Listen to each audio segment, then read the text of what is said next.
છે ને પ્રણભાઈ તમે આગળ વધો, રાજુભાઈ તમે આગળ વધો. જય જવાન, જય જવાન, પ્રવીણભાઈ તું આગે વધો.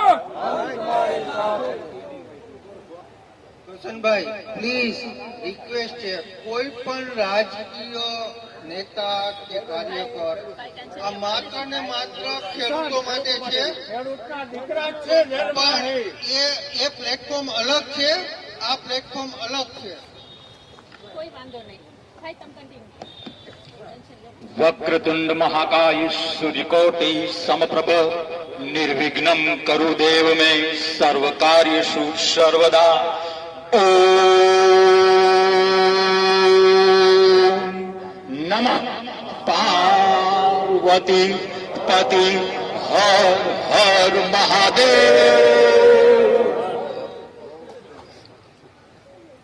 મજામાં? આપણે 2-3 મિનિટ વાત કરવી છે અને એ વાતની શરૂઆત પહેલા ખેડૂતોના દુશ્મન આ રાક્ષસોને સદબુદ્ધિ આવે એના માટે 2 મિનિટ રામધૂન બોલીએ અને આ રામધૂન એને સદબુદ્ધિ આવે એ માટે અર્પણ. બોલો, છો તૈયાર? હરે રામ હરે રામ રામ રામ હરે હરે.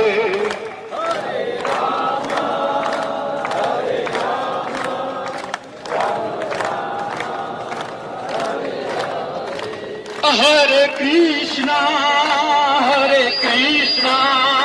કૃષ્ણ કૃષ્ણ હરે હરે.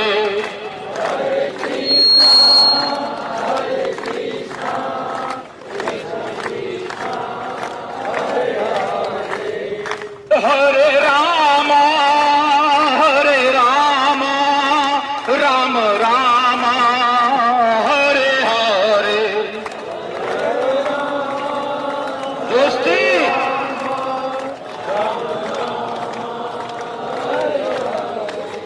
હરે કૃષ્ણ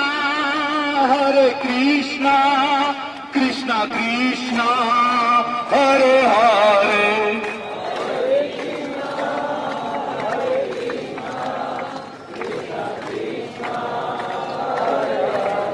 ભારત માતા કી ભારત માતા કી જય જવાન જય જવાન.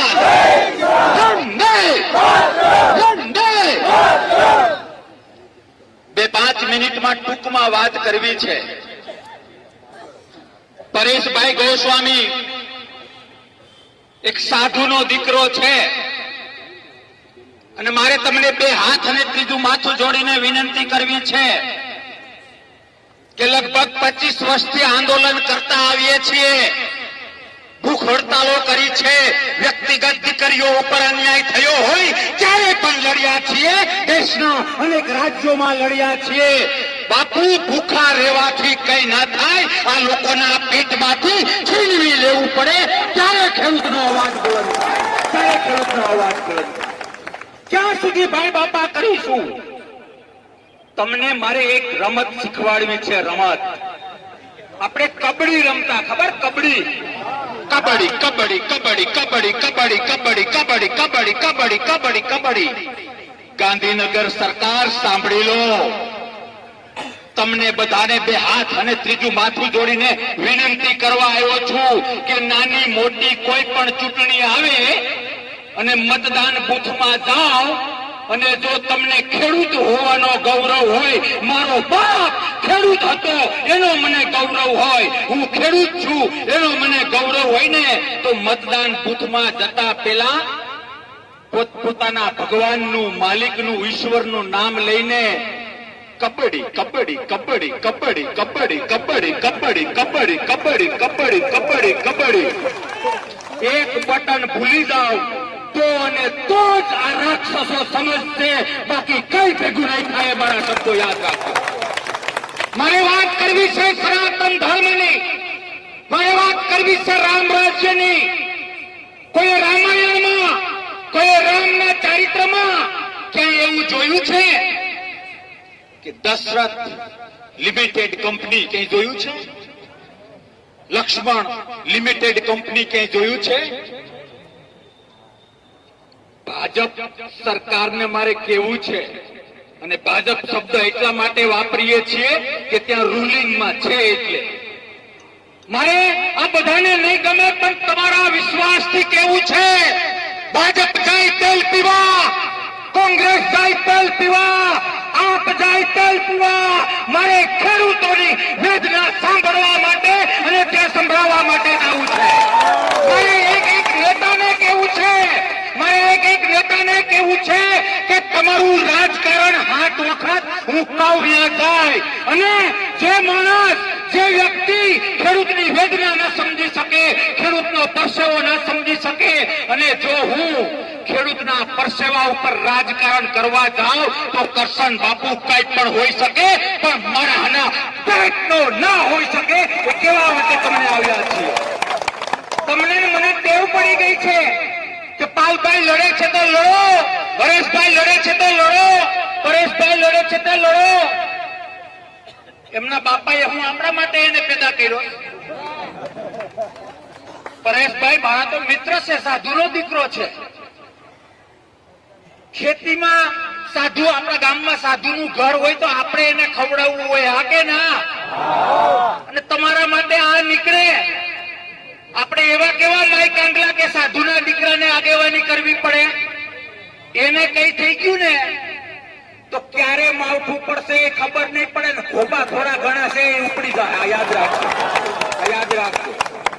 મારે વર્તમાન સરકારને કેવું છે કે ધર્મના નામે તમે રાષ્ટ્ર અને દેશને, ગુજરાતને ગુમરાહ કરો છો. રામ તત્વ શું છે? તમે કરોડોના કરોડો રૂપિયા ઇન્ડસ્ટ્રી માટે ખર્ચો છો. ઇન્ડસ્ટ્રીના લોકોના પેટનું પાણી ના મળે એટલે 8 લાઈનના રસ્તાઓ બનાવો છો. અમને કઈ વાંધો નથી.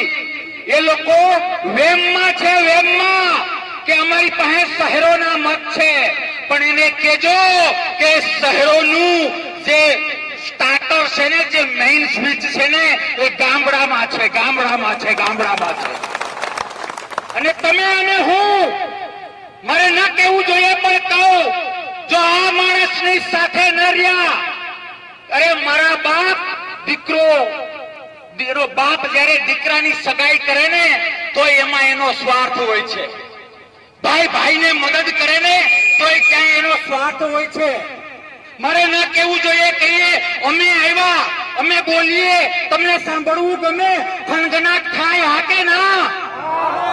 અમારો પણ ક્યાંક સ્વાર્થ છે કે કાલ સવારે મોકો મળે તો 27 માં લડી નાખીએ તો આ બધું કામ આવે,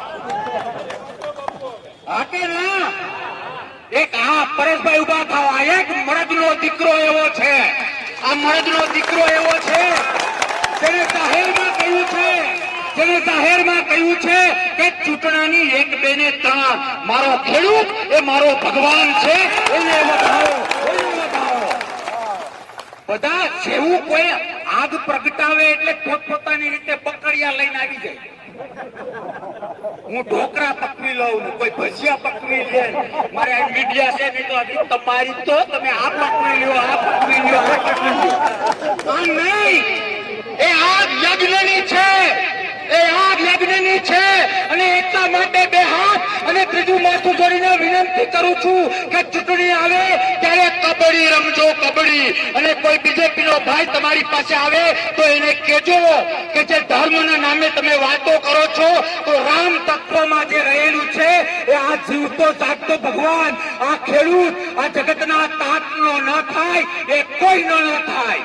બાકી ભાષણો થાય અને તાળીઓ પડે એનાથી વાત નહીં બને.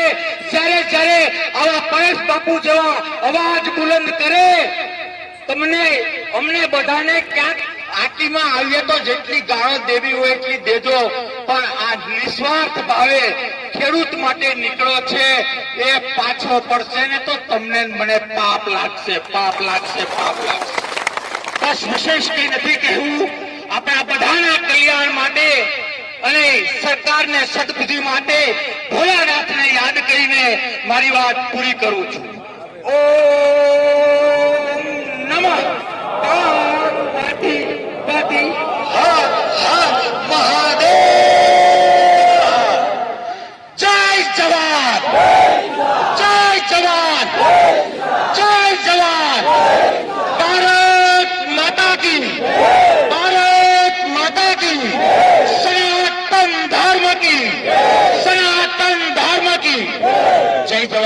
Thank you sir. જુનાગઢમાં આ ગિરનારની ગોદમાં અનેક સાધુ સંતોએ તપ કર્યું.